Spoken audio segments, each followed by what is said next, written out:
Dean, help owners understand holding.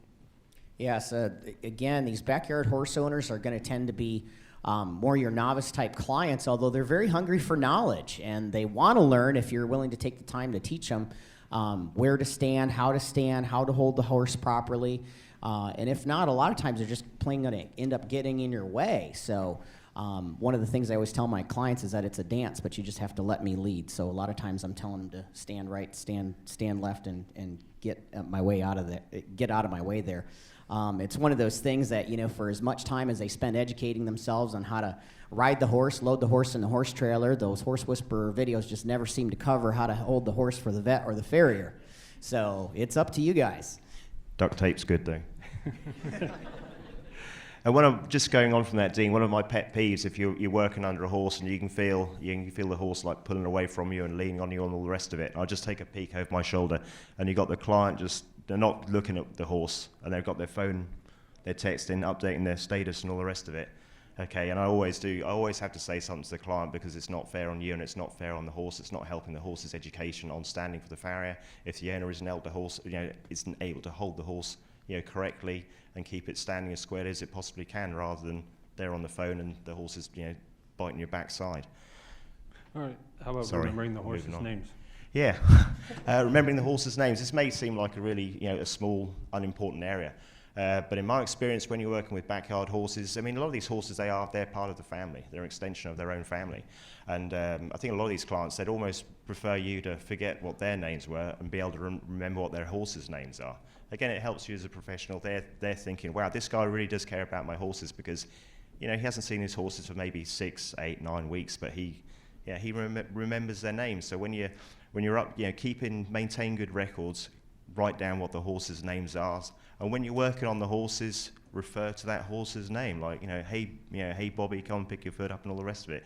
It may seem bloody ridiculous, but a client with backyard horses, they're going to really appreciate that you're giving care and attention to to a member of the extended member of their family.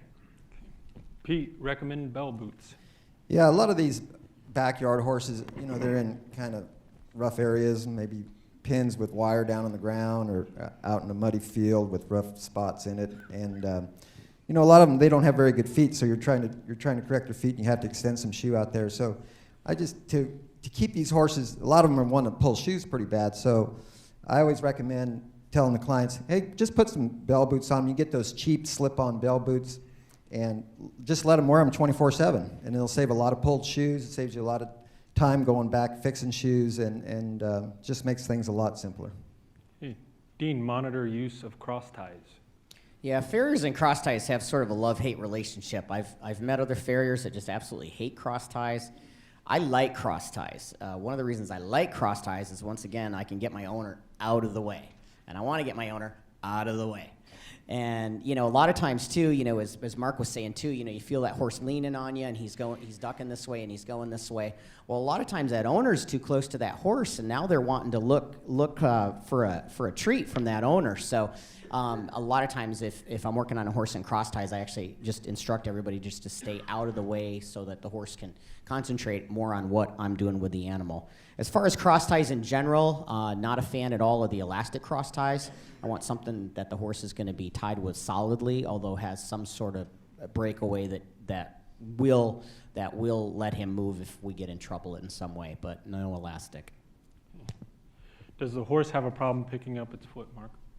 I think by the very nature of some of these backyard horses, they may not be ridden, they may just be pets, so being mindful of that fact. You may be dealing with horses that are old, that are in their late 20s, that may have a problem being able to, pick their feet up and be able to sustain holding their legs up, be it a bit of arthritis in the knee, a bit of arthritis in the hock. They can't bend their knee very well because of arthritis. They're unable to hold their back leg up for too long, again, because of arthritis in the hock. Some of these horses, again, say it's dealing with the older horse, some of the younger horses, have they ever had their feet picked up? You're turning up to a new client with a 3-year-old colt, you get out of your truck, and they inform you that, I don't know, I've never picked the horse's feet up. You need to be cautious, and you need to prepare yourself. And again, you may be dealing with miniatures like Shetlands and Falabellas that just by their own stature and their posture and size, they find it difficult to hold hold their legs up, and like with Falabellas and miniature Shetland ponies, they're quite, they're tricky to forward dress the feet.